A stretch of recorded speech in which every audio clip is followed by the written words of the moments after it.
research for sheet metal contracting, we're doing research for mechanical, we're doing research for distribution. And above all, we have done previous research for automotive, for banking, and we rely on all that research to help convince the CEOs that there is a better mousetrap for them to make money. Yeah. Tell our viewers how middle management benefits from working with MCA. The advantage that the middle management has in this case is, since the top management and leadership has to concentrate on the future, and the operators are concentrated on today, middle management becomes almost a frozen middle. We help them to be the bridge between current operators and the managers who have to concentrate on the future. So they become the facilitators between the top management and the workers.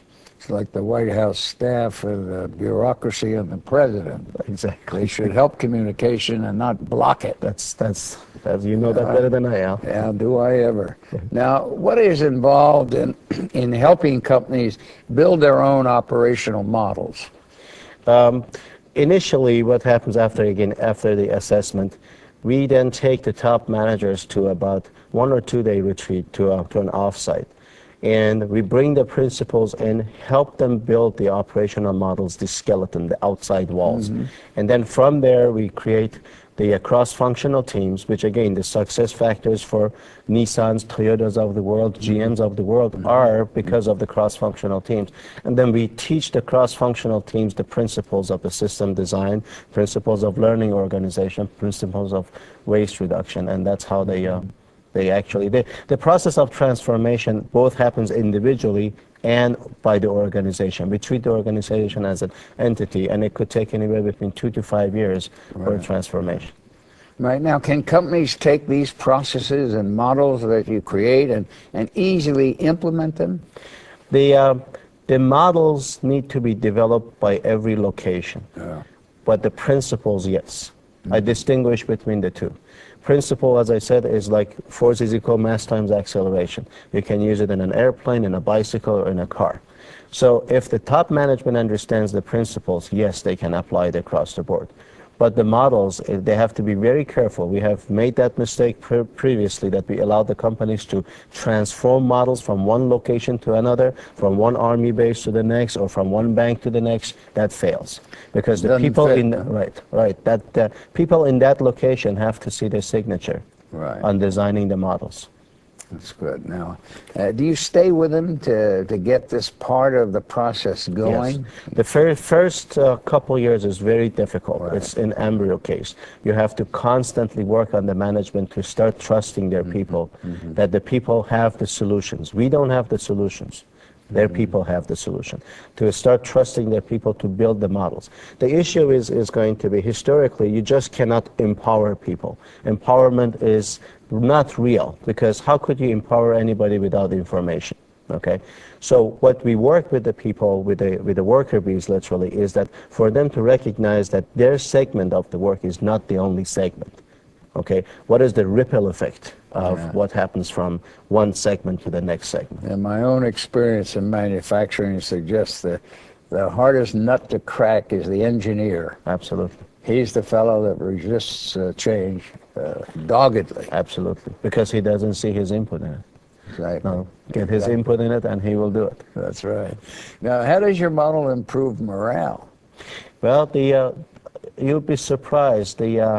Again, this bank example I brought in, what happens, even if you end up reducing your workforce, which most cases doesn't happen because you increase your throughput, you increase your sales.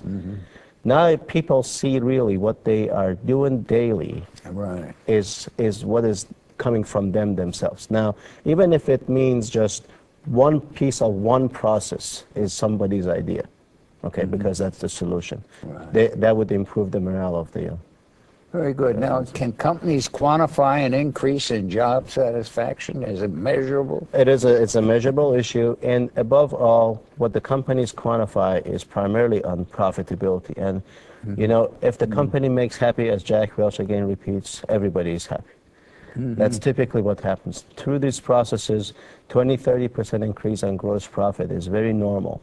for most companies that we operate. So, and that translates into bonuses. That translates into happier communities and societies that they work with, because now they can actually go out there and spend some money on them.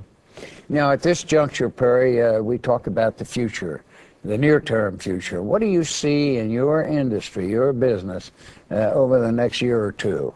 Well, if I may cite Dr. Drucker here, the future of the industries is going to be that not every company is going to be able to afford their own cross-functional specialties, specialists, literally. We will be serving the industry to do research and show them if it works in automotive, it will work in banking. If it works in banking, it will work in construction. The issue is going to be translation of it. For example, theory of constraint for manufacturing works great, but how do you translate it to banking? How do you translate it to hospitals? You know, our inventories in this country have been one of the major reasons for our economy growth in the last 10, 20 years, a reduction of the inventories. There are a few industries that we have a tremendous amount of inventory. Healthcare is one of them. The healthcare inventory is killing us, literally. Construction is another one. Banking, all these soft industry that we have really not paid attention to are going to be the driver of our economy for the next 20 to 30 years if we can reduce their inventories just like we did in manufacturing across the United States. Right. Well, we don't hear enough of that today with all our complaints about this or that. We're not looking at the fact that internal improvement, research and development, investment in the future is what has kept us competitive. Absolutely. All right, now, unfortunately, we're at the time where we have to draw this very insightful discussion to a conclusion. But before doing so, Perry, I want to thank you for your very knowledgeable contribution today. Thank you very much. Good. And thank you for watching. Until next time, for World Business Review, I'm Alexander Haig.